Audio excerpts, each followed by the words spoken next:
Wesh. Les amis, ça y est, enfin, c'est le départ de la chaîne de Tony Sensei. C'est un grand pas pour moi parce que j'ai enfin décidé d'ouvrir ma chaîne animée. Ma chaîne animée, manga. Si j'ai ouvert cette chaîne, c'est parce que je voulais parler de ma passion numéro 1. Et oui, ma passion numéro 1, c'est pas de faire des vidéos, faire des blagues, être aussi dans le cinéma. Ma passion numéro 1, vraiment, c'est les animés, c'est les mangas. D'ailleurs, ça ne se voit pas du tout. Pour cette première vidéo, j'ai décidé de me présenter. Et pour me présenter, je vais faire court. On va aller dans le vif du sujet. Je vais vous parler de mes 10 animés préférés. J'ai bien dit mes 10 animés préférés. Donc ne me jugez pas là-dessus. On n'est pas là pour se juger. Donc pour commencer ce top 10 de mes animés préférés, en 10e position, nous avons...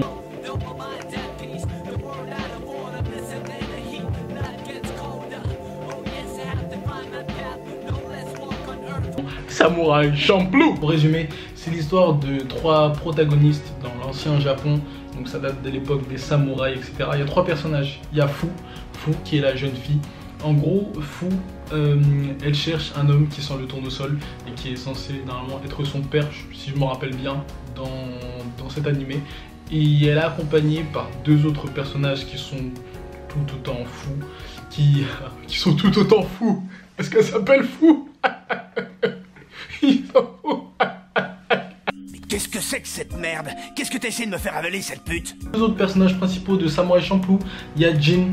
Jin, c'est un samouraï archi chaud qui nique tout ce qu'il y a sur place, clairement. Une baston entre Jin et Zoro.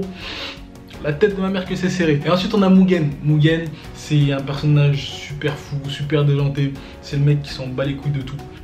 La manière dont est fait l'animé, c'est surtout au niveau des sons, de l'ambiance qui paraît ancien. On dirait qu'il y a du moderne jazz, des trucs comme ça, du hip-hop japonais. C'est archi stylé. Il faut vraiment regarder cet animé pour comprendre. Il n'y a pas beaucoup d'épisodes, mais en tout cas, chaque épisode est super bien, super intéressant. Number 9. Number 9.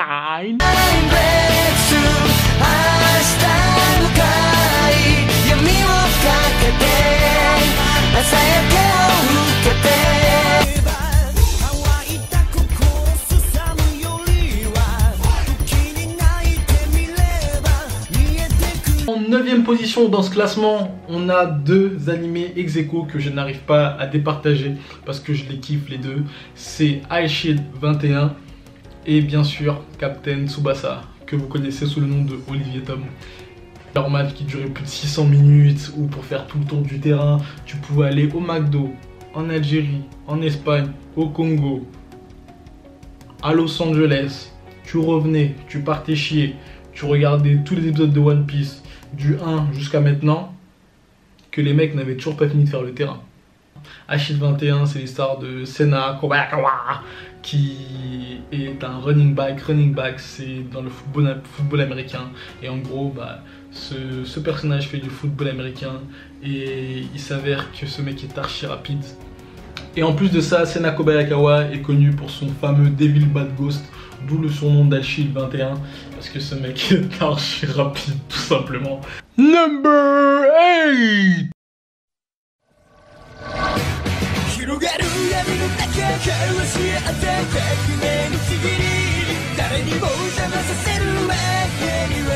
On a bien sûr Death Note.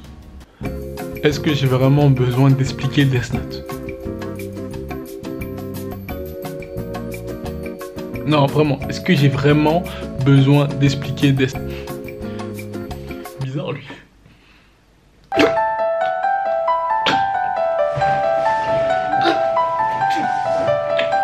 Number 7.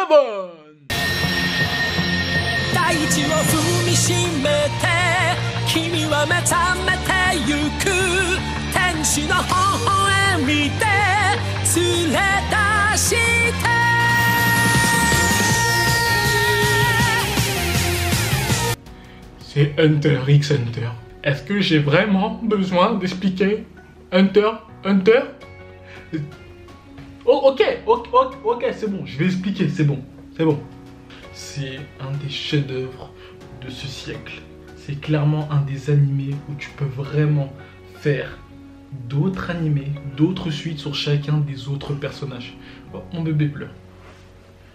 Vu que je suis pas comme le daron de God, Je vais aller voir ce que mon bébé... J'arrive mon cœur, j'arrive, papa il arrive. Donc en gros l'histoire de Hunter x Hunter, pour bien expliquer, c'est l'histoire de Gunfrix. Gunfrix, j'arrive jamais à le dire, Gunfrix. Gun n'a pas connu son père car son père est un gros fils de... Excusez-moi, je me suis un tout petit peu emporté. Hunter x Hunter, c'est tout simplement un chef-d'œuvre. D'ailleurs, vous pouvez aller voir la vidéo de Riles sur YouTube qui l'explique très bien. Le manga n'est pas encore terminé. Le problème, c'est que il me semble que l'auteur du manga est très malade. Du coup, au niveau des dessins et de la production, ça ne suit plus trop. J'espère une suite de Hunter x Hunter. Pour devenir Hunter, il faut passer l'examen des Hunters. Après avoir passé cet examen qui est super compliqué, on vous attribue une carte de Hunter. Et après, avec cette carte de Hunter, vous pouvez faire toutes les choses possibles et inimaginables. C'est comme si tu avais accès au Darknet. Voilà, tout simplement. Il y a aussi les Zoldyck. Quand je vous dis ils sont chauds de ouf. Déjà, juste pour rentrer chez eux, il y a une porte archi balèze, d'accord, qui pèse plusieurs tonnes. T'imagines, tu rentres chez toi, t'es fatigué, tu reviens de la muscu, tu reviens de la salle, tu reviens de l'école, tu dois pousser une porte qui pèse plus de 100 tonnes juste pour rentrer chez toi. Et ta maison, elle fait plus de 140 000 mètres d'hectares. Pour rentrer chez toi, tu dois prendre un vélo, putain, ou une voiture. Une voiture et rouler 40 km. Le 7-7 à côté, c'est rien du tout. D'accord? En gros, les Zoldyck, c'est des assassins. Les Zoldyck, c'est une famille d'assassins. Tout simplement, voilà, faut le dire, c'est une famille d'assassins. Et pourtant, ils ne sont pas beaucoup. Hein. Ils sont pas beaucoup, mais c'est une famille super puissante et super glauque aussi. Salut.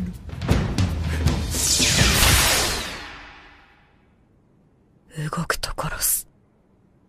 念を使うと殺す。声を出しても殺す。分かったらゆっくり目を閉じろ。約束を破ったらどうなるか分かったか。分かったらゆっくり目を開けて、鏡の俺を見てよく聞け。二度と俺たちの前に汚ねえ面出すな。No.6 奇妙な事件が巻き起こる。たった一つの真実見抜く。見た目は子供、頭脳は大人。その名は名探偵コナン。ほんの数秒で吹き飛ぶ。Détective Conan, motherfucker. Détective Conan, c'est l'histoire d'un jeune lycéen qui s'appelle Shinichi Kudo. C'est un jeune lycéen assez particulier car c'est un détective, mais c'est pas un petit détective, genre c'est un détective archi chaud, c'est un détective qui a résolu plusieurs meurtres alors que le mec il est encore au lycée. Voilà, entre temps, lui quand vous allez en perme, lui il résout des meurtres, voilà tout simplement, c'est ça. Un jour alors qu'il se baladait dans une fête foraine avec sa meilleure amie et qui est aussi sa meuf, sa go, son plan cul, Ran, excusez-moi pour les jeunes qui me suivent, ils tombent nez à nez avec le gang des manteaux noirs, je les appelais comme ça, je me souviens plus de leur nom exact, et une organisation où des gens sont habillés tout en noir. Et en gros lui il veut faire le justicier, tac tac tac tac, il se fait goumer, il lui faut avaler un truc qui le rétrécisse et qui le rend archi jeune. Shinichi Kudo est devenu archi petit et il a dû se créer une nouvelle identité. Donc il s'appelle maintenant Conan Edogawa. Conan vit maintenant chez Ran, sa petite amie, mais qui ne sait pas que c'est Shinichi Kudo, son petit ami qui est devenu tout petit. Conan maintenant qui vit chez sa petite amie Ran, il a un avantage car le père de Ran n'est rien d'autre que Kogoro Mori qui est un ancien détective connu aussi, mais bon, il n'était pas super fort, donc du coup maintenant c'est Conan à l'aide de tous ces instruments, ces gadgets qu'il a, qui résout les enquêtes des meurtres qu'ils ont et qui se fait passer pour Kogoro Mori en l'endormissant et en prenant sa voix. Voilà, tout simplement. Détective Conan, c'est vraiment la base. Il y a plus de 926 épisodes, comme j'ai dit. 926 épisodes, c'est plusieurs films, plus de 6 ou 7 films. C'est 900 énigmes et tout en tout genre. Number 5.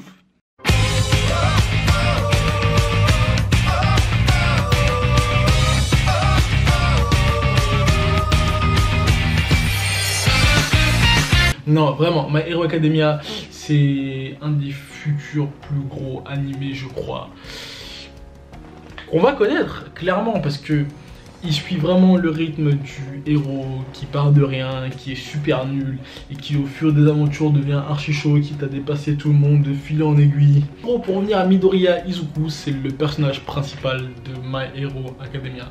My Hero Academia, c'est un monde où plein de gens ont des pouvoirs spéciaux, sauf quelques rares personnes n'ont pas de pouvoir, dont Midoriya, qui n'avait pas de pouvoir à la base de cet animé, mais qui a pu en avoir un grâce à son héros préféré, qui est All Might, qui est le héros numéro 1. Voilà, parce qu'il y a un classement par rapport aux super-héros, en fait, il y a le numéro 1, numéro 2, numéro 3. Tout le monde a des pouvoirs, enfin, pratiquement tout le monde a des pouvoirs, mais tout le monde n'est pas un super-héros. Voilà, c'est un peu plus simple à comprendre.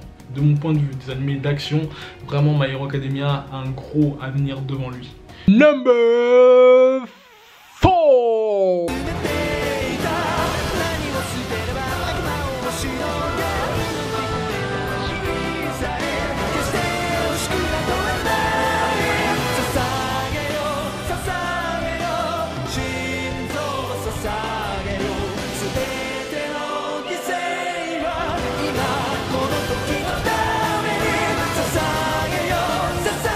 En gros, l'histoire de l'attaque des titans, elle est archi simple, mais aussi archi compliquée quand tu avances de saison en saison ou de tome en tome dans les mangas, parce que les mangas sont en avance bien sûr, et loin devant. Eren Yeager, le personnage principal de l'attaque des titans, est un personnage assez controversé, parce que le mec passe par plusieurs émotions. Il est fou, il est gentil, il devient malade, bref. En gros, pour expliquer l'attaque des titans, pour faire grossier, c'est des gros titans archi géants qui ont un peu une tête d'humain, qui font super flipper, qui mesurent entre 3 et 50 mètres de haut. Ça peut être titan colossal, titan cuirassé, etc. Bon, ça vous découvrirez au fur et à mesure. Leur but principal, c'est de tuer les humains. Mais attention, hein, les titans, ils courent pas doucement, les titans, ils sont chauds de ouf, hein.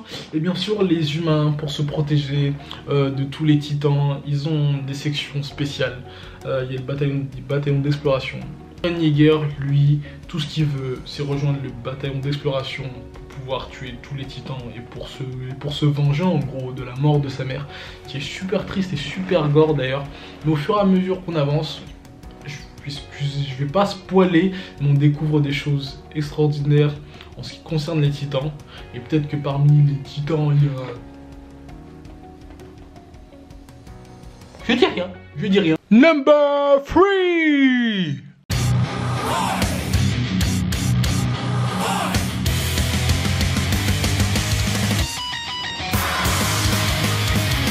Prison. School prison, comme vous voulez. Ce que je kiffe dans les animés, c'est rigoler. Voilà, moi je kiffe les animés où ça rigole. D'autres préfèrent les animés où il y a de la baston, d'autres préfèrent les animés où plein de gens ont des pouvoirs, d'autres préfèrent les animés où c'est gore, d'autres préfèrent les animés où il y a des histoires d'amour, de love, etc. Moi, c'est les animés qui me font gaulerie de ouf. 5 mecs qui sont inscrits dans une école uniquement de filles. Donc vous imaginez 5 mecs, école que de meufs, les mecs deviennent archi fous et un jour ils décident de faire quelque chose, et ce quelque chose là, bah, ils ont enfreint une règle qu'il y a dans l'établissement. Dans cet établissement là, il y a un groupe de meufs qui dirige toute l'école en fait, et ce groupe de meufs décide de les sanctionner et de les mettre en prison dans l'école, et c'est à partir de là que toute leur dinguerie commence. C'est un peu un mélange de hentai-do, pour ceux qui connaissent. C'est bizarre ce que je viens de dire. Le mec c'est pas du tout fait griller, genre pas du tout. Bref, c'est archi drôle. C'est un peu pervers. C'est drôle, c'est pervers, c'est fou en fait, c'est fou. Genre vraiment, si vous voulez rigoler, c'est des barres de rire, genre ça. Number 2.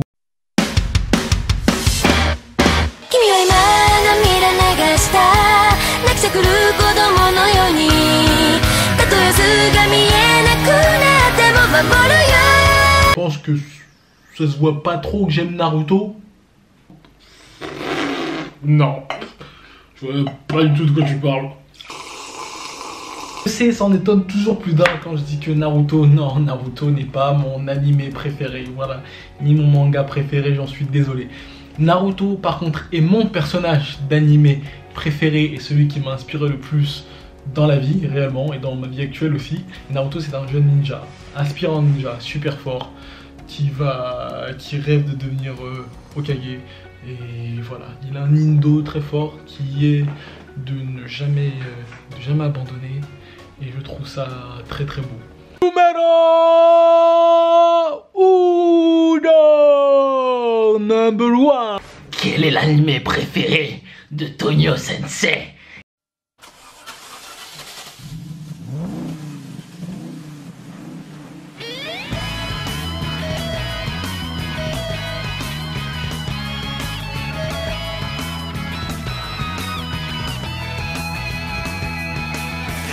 L'unanimité, Great Teacher Onizuka. GTO, clairement, pour moi, c'est clairement le meilleur animé de ce siècle et que le monde ait pu connaître. En termes d'apprentissage, d'apprentissage de vie, de musique, de son, de générique. Et en plus, pour préciser, GTO, c'est un des seuls et rares animés que je préfère en français, mais largement. La version française de GTO est un chef-d'œuvre. Il m'a appris énormément sur la vie aussi, sur les valeurs de la vie et à travers le personnage qui est Monsieur Onizuka. En gros, c'est l'histoire d'un professeur qui s'appelle Eikichi Onizuka, 22 ans, célibataire, libre comme l'air. Ancienne grosse racaille et qui a décidé de devenir professeur, qui a décidé de changer de profession. Très pervers mais aussi très courageux et très très fort aussi mentalement et physiquement. Le mec est archi chaud, le mec a trop de flow. Donc en plus d'être un animé très marrant, voire super marrant, voire celui qui m'a donné le plus de fou rire au monde, et là où j'ai plus versé de larmes aussi de ma vie, car il y a des moments très tristes aussi, des moments où on peut se sentir concerné là-dedans. Et puis voilà, j'aurais un professeur comme ça, je ferai pas de vidéo comme ça aujourd'hui. Et voilà la MIF, voici le classement de mes 10 animés préférés, favoris. Bien sûr, ce ne sont pas les seuls animés que je regarde, il y en a plein d'autres aussi, des connus comme des moins connus. Il y en a que j'ai pas cités comme One Piece que j'aime beaucoup, Black Butler, Kei, Tokyo Ghoul, Assassination Classroom, il y en a énormément. Et voilà, j'espère que vous avez kiffé cette première vidéo, elle était un peu longue je sais. Vu que je suis parti au Japon, j'ai décidé de vous offrir un cadeau. Des mangas sous cellophane de l'Attaque des Titans et de My Hero Academia, qui sont encore sous cellophane, hein, vraiment. Je vais choisir quelqu'un au hasard dans les commentaires. Et puis voilà, je vous offrirai ce cadeau là, je vous contacterai. Merci beaucoup, merci à vous, c'était Tonio Sensei. Bah, j'oubliais, abonnez-vous.